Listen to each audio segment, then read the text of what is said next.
NEET പരീക്ഷാ ചോദ്യപേപ്പർ ചോർച്ചക്കേസിലെ പ്രതികൾ തങ്ങളുടെ നിരപരാധിത്വം തെളിയിക്കാൻ പോളിഗ്രാഫ് ബ്രെയിൻ മാപ്പിംഗ് പരിശോധനകൾക്ക് വിധേയരാകാൻ തയ്യാറാണെന്ന് ദില്ലി റൌസ് അവന്യൂ കോടതിയെ അറിയിച്ച വാർത്ത നാം കണ്ടതാണ്. എന്നാൽ കോടതി ഈ ഹർജി തള്ളി. ഇവിടെ ഉയരുന്ന പ്രധാന ചോദ്യം ഇതാണ്: ഒരു കേസിൽ സത്യം പുറത്തു കൊണ്ടുവരാൻ പോളിഗ്രാഫ് അഥവാ ലൈ ഡിറ്റക്ടർ നാർക്കോ അനാലിസിസ് പരിശോധനകൾ എത്രത്തോളം ഫലപ്രദമാണ്? ഒരാൾ സ്വയം സന്നദ്ധനായാൽ പോലും കോടതി എന്തുകൊണ്ടാണ് ഇത്തരത്തിലുള്ള പരിശോധനകൾക്ക് എപ്പോഴും അനുമതി നൽകാത്തത്? ഇതിൻ്റെ നിയമവശങ്ങളും സുപ്രീം കോടതിയുടെ മുൻകാല വിധി ന്യായങ്ങളും നമുക്ക് പരിശോധിക്കാം. Let me explain. NEET UG 2026 പരീക്ഷാ ചോദ്യപേപ്പർ ചോർച്ചാ കേസിൽ പ്രതികളായ 3 പേർ തങ്ങൾ നിരപരാധികളാണെന്ന് തെളിയിക്കാനും യഥാർത്ഥ പ്രതികളിലേക്ക് എത്താൻ CBIയെ സഹായിക്കാനുമായി പോളിഗ്രാഫ് ബ്രെയിൻ മാപ്പിംഗ് പരിശോധനകൾ തയ്യാറാണെന്ന് കോടതിയെ അറിയിക്കുകയുണ്ടായി. എന്നാൽ ഡൽഹിയിലെ റൌസ് അവന്യൂ കോടതിയിലെ പ്രത്യേക ജഡ്ജി അജയ് ഗുപ്ത ഈ ആവശ്യം തള്ളി. ഓഗസ്റ്റ് 10 ഉത്തരവ്. CBI അന്വേഷണം പൂർത്തിയാക്കി കുറ്റപത്രം സമർപ്പിച്ച സാഹചര്യത്തിൽ ഇപ്പോൾ ഇത്തരം പരിശോധനകൾ അന്വേഷണത്തിന് ആവശ്യമായ സഹായമല്ലെന്നാണ് കോടതി വിലയിരുത്തിയത്. പരിശോധന ആവശ്യപ്പെട്ടുള്ള ഹർജി കേസ് നടപടികൾ വൈകിപ്പിക്കാനുള്ള ശ്രമമാണെന്നും കോടതി നിരീക്ഷിച്ചു. പക്ഷേ ഇവിടെ ഉയരുന്ന വലിയ ചോദ്യം ഇതാണ്: പ്രതി തന്നെ പരിശോധനയ്ക്ക് തയ്യാറാണെന്ന് പറഞ്ഞാൽ പിന്നെ എന്തുകൊണ്ട് കോടതി ഇത് അനുവദിച്ചില്ല? അതിൻ്റെ ഉത്തരം മനസ്സിലാക്കാൻ ആദ്യം അറിയേണ്ടത് ഈ പരിശോധനകളുടെ നിയമപരമായ ചരിത്രമാണ്. പോളിഗ്രാഫിനെ പൊതുവെ ലൈ ഡിറ്റക്ടർ ടെസ്റ്റ് എന്നാണ് വിളിക്കുന്നത്. ഒരാൾക്ക് ചില ചോദ്യങ്ങൾ ചോദിക്കുമ്പോൾ ശരീരത്തിൽ ഉണ്ടാകുന്ന ചില ഫിസിയോളജിക്കൽ റെസ്പോൺസസ് ആണ് പോളിഗ്രാഫ് രേഖപ്പെടുത്തുന്നത്. ഹൃദയമിടിപ്പ്, ശ്വാസോച്ഛ്വാസം, രക്തസമ്മർദ്ദം, വിയർപ്പ് തുടങ്ങിയ ശരീര പ്രതികരണങ്ങളിലെ മാറ്റങ്ങൾ പരിശോധിച്ചാണ് ഒരാൾ സത്യം പറയുന്നുണ്ടോ എന്നതിനെക്കുറിച്ച് വിലയിരുത്തൽ നടത്തുന്നത്. എന്നാൽ ശ്രദ്ധിക്കേണ്ട ഒരു കാര്യമുണ്ട്: പോളിഗ്രാഫ് നേരിട്ട് നുണ അളക്കുന്ന യന്ത്രമല്ല. അത് ശരീരത്തിലെ പ്രതികരണങ്ങളാണ് രേഖപ്പെടുത്തുന്നത്. അതിനാൽ ഒരു വ്യക്തിയുടെ ഫിസിയോളജിക്കൽ റെസ്പോൺസ് മാത്രം ഉപയോഗിച്ച് അയാൾ കുറ്റക്കാരനാണെന്ന് നിയമപരമായി ഉറപ്പിക്കാനാകില്ല. ഇതോടൊപ്പം പലപ്പോഴും ചർച്ച ചെയ്യപ്പെടുന്ന മറ്റൊരു പരിശോധനയാണ് ബ്രെയിൻ ഇലക്ട്രിക്കൽ ആക്ടിവേഷൻ പ്രൊഫൈൽ, പൊതുവെ ബ്രെയിൻ മാപ്പിംഗ് എന്നറിയപ്പെടുന്ന ബീപ്പ്. മസ്തിഷ്കത്തിലെ വൈദ്യുതി പ്രവർത്തനവുമായി ബന്ധപ്പെട്ട പ്രതികരണങ്ങൾ പരിശോധിച്ച് വ്യക്തിക്ക് ചില വിവരങ്ങളുമായി പരിചയമുണ്ടോ എന്നതിനെക്കുറിച്ച് അന്വേഷണത്തിന് സൂചനകൾ ലഭിക്കാമെന്നതാണ് ഇതിന് പിന്നിലെ ആശയം. മറ്റൊന്ന് നാർക്കോ അനാലിസിസ്. മരുന്നിൻ്റെ സ്വാധീനത്തിൽ വ്യക്തിയുടെ ബോധ നിയന്ത്രണം കുറയുന്ന സാഹചര്യത്തിൽ ചോദ്യങ്ങൾ ചോദിച്ച് വിവരങ്ങൾ കണ്ടെത്താൻ ശ്രമിക്കുന്ന രീതിയാണിത്. പക്ഷേ ഈ 3 രീതികളും, അതായത് നാർക്കോ അനാലിസിസ്, പോളിഗ്രാഫ്, ബീപ്പ് എന്നിവ ഒരേ രീതിയിലല്ലെങ്കിൽ പോലും വ്യക്തിയുടെ മനസ്സിൽ നിന്ന് വിവരങ്ങൾ പുറത്തെടുക്കുന്നതുമായി ബന്ധപ്പെട്ട ഗുരുതരമായ അവകാശ പ്രശ്നങ്ങളാണ് ഉയർത്തുന്നത്.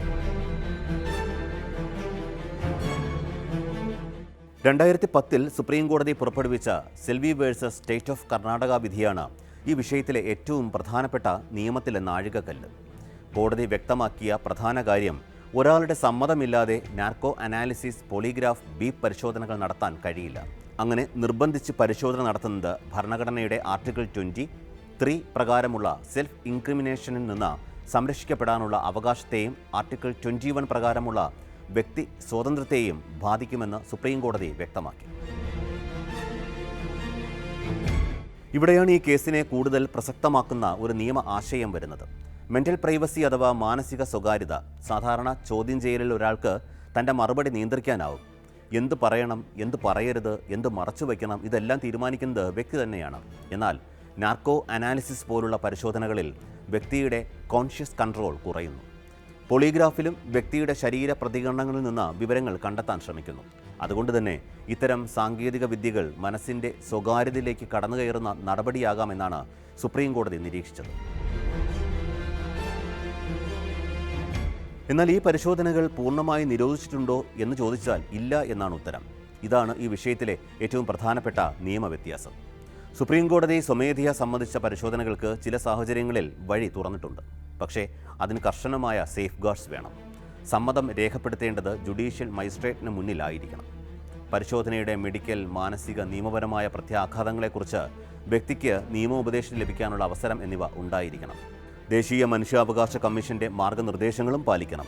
സുപ്രീം കോടതി വ്യക്തമാക്കിയിരിക്കുന്നത്: ഒരു വ്യക്തി സ്വമേധയാ പരിശോധനയ്ക്ക് സമ്മതിച്ചാലും പരിശോധനയിൽ ലഭിക്കുന്ന ഫലത്തെ മാത്രം അടിസ്ഥാനമാക്കി അയാൾ കുറ്റക്കാരനാണെന്ന് തെളിയിക്കാൻ കഴിയില്ല. കാരണം പരിശോധനയ്ക്കിടെ പുറത്തുവരുന്ന പ്രതികരണങ്ങളിൽ വ്യക്തിക്ക് പൂർണ്ണമായ കോൺഷ്യസ് കൺട്രോൾ ഉണ്ടായിരിക്കണമെന്നില്ല. അപ്പോൾ പരിശോധനയിൽ നിന്ന് കിട്ടുന്ന വിവരങ്ങൾക്ക് ഒരു പ്രയോജനവുമില്ലേ എന്നാലും സംശയിക്കേണ്ട. ഒരു പരിശോധനയിൽ നിന്ന് ലഭിച്ച വിവരത്തിൻ്റെ അടിസ്ഥാനത്തിൽ അന്വേഷണ ഉദ്യോഗസ്ഥർക്ക് ഒരു വസ്തു, സ്ഥലം, രേഖ തുടങ്ങിയ ഭൗതിക വസ്തുക്കൾ കണ്ടെത്താൻ കഴിയുന്ന സാഹചര്യമുണ്ടാകാം. ഇവിടെയാണ് Amalesh Kumar versus state of Bihar എന്ന 2025 സുപ്രീം കോടതി വിധി പ്രസക്തമാകുന്നത്. ഒരു പ്രതി സ്വമേധയാ നാർക്കോ അനാലിസിസ് ആവശ്യപ്പെട്ടാൽ മാത്രം കോടതി അത് അനുവദിക്കണമെന്ന് നിയമമില്ലെന്ന് സുപ്രീം കോടതി വ്യക്തമാക്കി. പ്രത്യേകിച്ച് കേസിൻ്റെ ഏത് ഘട്ടത്തിലാണ് ഈ ആവശ്യം ഉന്നയിക്കുന്നത് എന്നത് നിർണായകമാണ്. ജാമ്യഹർജി പരിഗണിക്കുന്ന ഘട്ടത്തിൽ കോടതി പ്രധാനമായും പരിഗണിക്കേണ്ടത് കുറ്റത്തിൻ്റെ സ്വഭാവം, ആരോപണങ്ങൾ, കസ്റ്റഡിയുടെ കാലയളവ്, സാക്ഷികളെ സ്വാധീനിക്കാനുള്ള സാധ്യത തുടങ്ങിയ കാര്യങ്ങളാണ്. ആ ഘട്ടത്തിൽ അന്വേഷണത്തിൻ്റെ ഭാഗമായി ഇത്തരം പരിശോധനകൾ നിർബന്ധമായി നടത്തേണ്ട സാഹചര്യമില്ലെന്ന് സുപ്രീം കോടതി വ്യക്തമാക്കി. ഇവിടെ നീറ്റ് കേസ് എന്നതിനപ്പുറം ഉയരുന്ന ഒരു വലിയ ഭരണഘടനാ ചോദ്യമുണ്ട്.